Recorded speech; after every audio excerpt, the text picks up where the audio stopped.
آنے سے رنگ بدلا زمانے کا سبحان اللہ وسلم آقا تیرے آنے سے رنگ بدلا زمانے کا آقا تیرے آنے سے رنگ بدلا زمانے کا ہے بت سے گرا تیری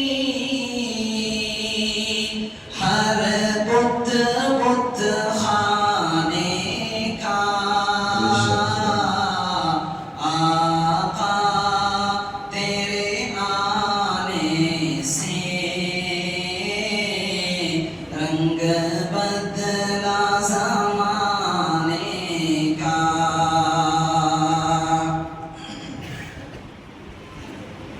حضرت بلال رضی اللہ تعالیٰ عنہ ان کے متعلق کون نہیں جانتا. ایک مرتبہ اللہ کے نبی صلی اللہ علیہ وسلم جب نبوت کا اعلان کا اعلان کیا تھا تو اس وقت میں آپ صلی اللہ علیہ وسلم مکے کی گلیوں کا چکر لگاتے تھے. تو اس دوران دیکھا کہ کسی گھر کے اندر سے رونے کی آواز آ رہی ہے. ایک مرتبہ دیکھا، پھر رونے کی آواز، دوسرے دن دیکھا، تیسرے دن دیکھا، ہر دن رونے کی آواز آتی ہے. اللہ کے نبی صلی اللہ علیہ وسلم گئے، جا کر اس گھر کے اندر جا کر دیکھا تو ایک کالے رنگ کا کالا غلام بیٹھ کر چکی پیس رہا ہے اور رو رہا ہے. حضرت اللہ کے نبی صلی اللہ علیہ وسلم نے اس غلام سے پوچھا کہ ارے بھائی تم روتے کیوں ہو؟ تو غلام کہنے لگا میں کیا کروں کہ میرا جو مالک ہے صبح میں بھی مجھ سے کام لیتا ہے، جب شام ہوتی ہے تو یہ چکی لا کر رکھ دیتا ہے اور اس میں گندم ڈال کر مجھے پیسنے کے لیے کہتا ہے. نہ تو دن میں مجھے راحت ہے نہ تو رات میں مجھے راحت ہے، بس میں روتا ہوں، یہی میرا حال ہے، ہر دن میں روتا ہی رہتا ہوں. تو اللہ کے نبی صلی اللہ علیہ وسلم کہنے لگے کہ میں تیرے مالک سے سفارش کر دوں، شاید وہ میری بات نہ مانے. ایک کام کر، چل تو آرام کر، میں تیری جگہ چکی پیس لوں گا، میں تیری جگہ چکی پیس لوں گا. اللہ کے نبی صلی اللہ علیہ وسلم نے اس غلام کو سلا دیا. وہ جیسے ہی بستر پر لیٹا سو گیا. تو اب جب سویا تو اللہ کے نبی صلی اللہ علیہ وسلم نے اس سارے گندم کو پیسا. کام ختم ہوا، چلے گئے. پھر دوسرے دن آئے تو دیکھا کہ چکی پیس رہا ہے. پھر اس کو سلا دیا، آرام کرنے کے لیے کہا.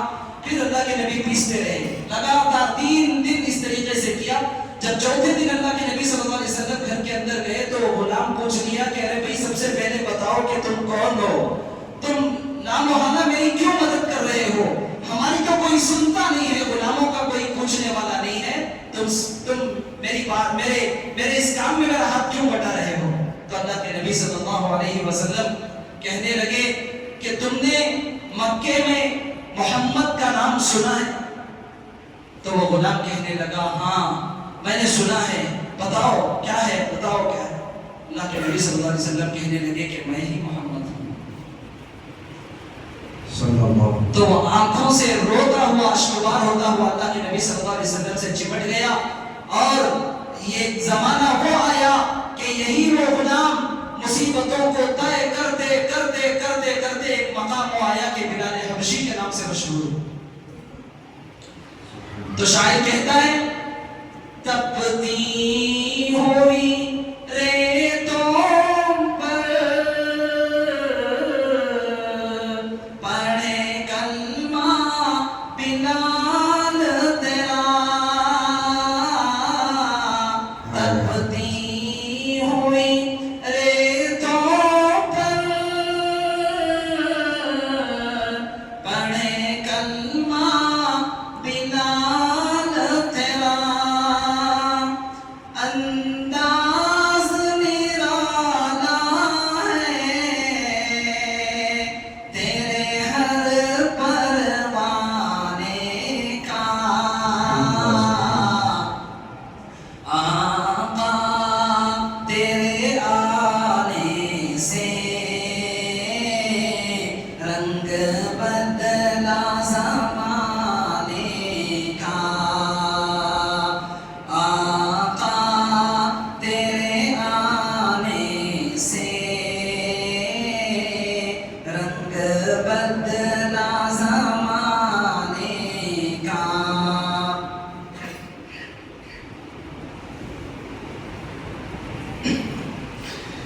ایک شعر میں آپ حضرات کے سامنے پڑھنے جا رہا ہوں، اس کو سماعت فرمائیں انشاءاللہ۔ کہ جس کو بھی ملا صدقہ حسنین کے نانا سے، جس کو بھی ملا صدقہ حسنین کے نانا سے، منگتا وہ بلا سائل سلطان زمانے کا،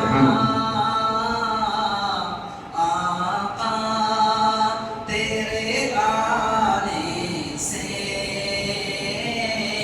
رنگ بدلا زمانے کا، پیچھے والے بھی آقا تیرے آنے سے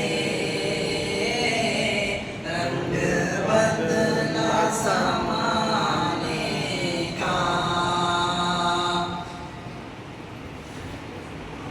اب ایک شعر، جس شعر کی میں بات کر رہا تھا کہ اللہ کے نبی صلی اللہ علیہ وسلم نے مفتی انس یونس صاحب دعوت برکاتہم کو ہر مجلس میں پڑھنے کے لیے جس شعر کو کہا تھا وہ آگے آ رہا ہے کہ شب معراج کا واقعہ آپ حضرات کے ذہنوں میں ہوگا، انشاءاللہ حضرت بھی آپ حضرات کے سامنے بیان کریں گے۔ تو معراج کی شب جو واقعہ ہوا تھا، حضرت جبرائیل علیہ السلام اللہ کے نبی صلی اللہ علیہ وسلم کو جگانے کے لیے آئے تھے۔ آقا تیرے آنے سے رنگ بدلا زمانے کا، تو چوم لے تلووں کو کافوری ہونٹوں سے، تو چوم لے تلووں کو کافوری ہونٹوں سے، خود رب نے سکھایا ہے انداز جگانے کا، آقا تیرے آنے سے رنگ بدلا زمانے کا، آقا تیرے آنے سے رنگ بدلا زمانے کا۔ اب ایک آخری شعر، اس شعر کے اندر اللہ تبارک و تعالیٰ اپنے محبوب کو تسلی دے رہے ہیں، غم کرنا سر حشر تو امت کا، سبحان اللہ سبحان اللہ۔ محبوب نہ غم کرنا سر حشر تو امت کا، محشر تو بہانہ ہے تیری شان دکھانے کا، صلی اللہ علیہ وسلم، صلی اللہ علیہ وسلم۔ آقا تیرے آنے سے رنگ بدلا زمانے کا، آقا تیرے آنے سے رنگ بدلا زمانے کا، رنگ بدلا زمانے کا۔ شکریہ حضرت مولانا وسیم صاحب۔